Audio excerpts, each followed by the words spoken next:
The Orlando Magic just made another savvy move, and it might fly under the radar. But don't sleep on it. Jamal Cain is heading to Orlando on a two-way deal, and while this may seem like just a back-end bench signing, it could be yet another piece to the Magic's long-term puzzle.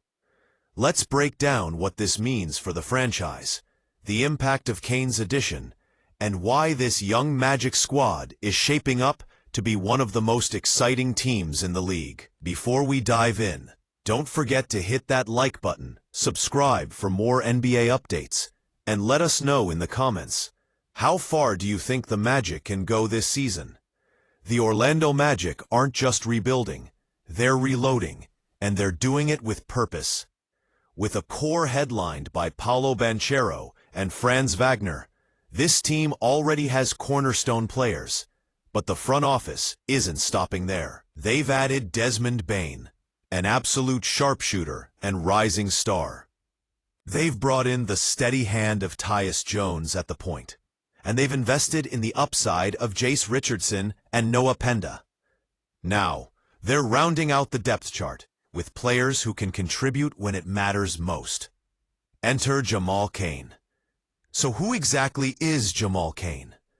He's a 6'7" forward with a high motor, defensive versatility, and a chip on his shoulder. Cain was with the New Orleans Pelicans last season, appearing in 37 games. He averaged 5.3 points, 2.3 rebounds, while shooting 43% from the field and 32.5% from deep. Those numbers don't scream star, but don't let that fool you. Cain brings value that doesn't always show up in the box score. He's relentless on defense, crashes the glass, and plays with energy every time he steps on the floor. Before New Orleans, Cain got his start with the Miami Heat, a franchise known for its tough, gritty development culture. While he only logged 44 games in 2 seasons with the Heat, most of his time was spent developing with the Sioux Falls Skyforce, Miami's G League affiliate. There, he sharpened his game and built chemistry with his now teammate Orlando Robinson, another new addition to this revamped Magic roster. Now let's talk about what a two-way contract really means in today's NBA. These deals used to be seen as afterthoughts, but that's no longer the case. Teams use them to stash and develop potential rotational players. With the G League becoming more competitive, a two-way player can quickly earn real minutes if they're ready. Cain is exactly the kind of player who can thrive in that system. He's got the tools, length, agility, defensive instincts, and he's shown flashes of offensive growth. He's not a primary scorer, but in the Magic structure, he doesn't need to be. He just needs to do the dirty work, defend his tail off, and hit the occasional open shot. So why is this important? Because depth wins games, especially over an 82-game season. And Orlando isn't content with just having a strong starting five. They're building a full roster, top to bottom. Adding Jamal Cain is a reflection of that philosophy. With Orlando Robinson already locked into a two-way deal and Ethan Thompson waived, Cain slides into the second of 3 available two-way slots. That leaves one spot open, and there's strong speculation that it could go to Wendell Moore Jr. following an impressive Summer League campaign.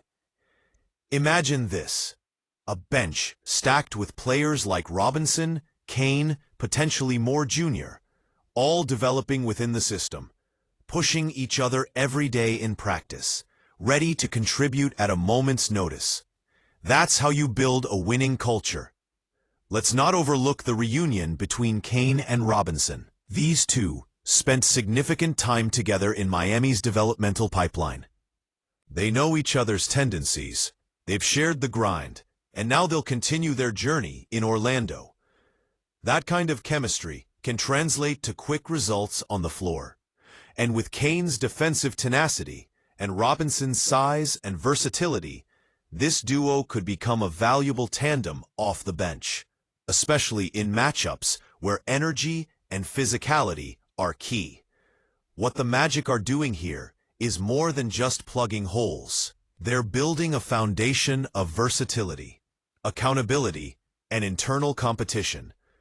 With a mix of seasoned vets, rising stars, and hungry young talent like Cain, this team is becoming one of the most intriguing squads in the Eastern Conference. The front office deserves credit. They're not swinging wildly. They're making calculated moves that set this franchise up for sustainable success.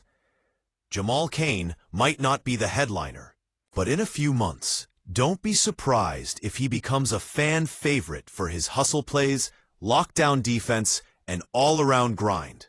So what's next for the Magic? They've got one more two-way slot to fill, a young, energized roster, and growing expectations heading into the season. And with moves like this, the message is clear. Orlando isn't just trying to compete.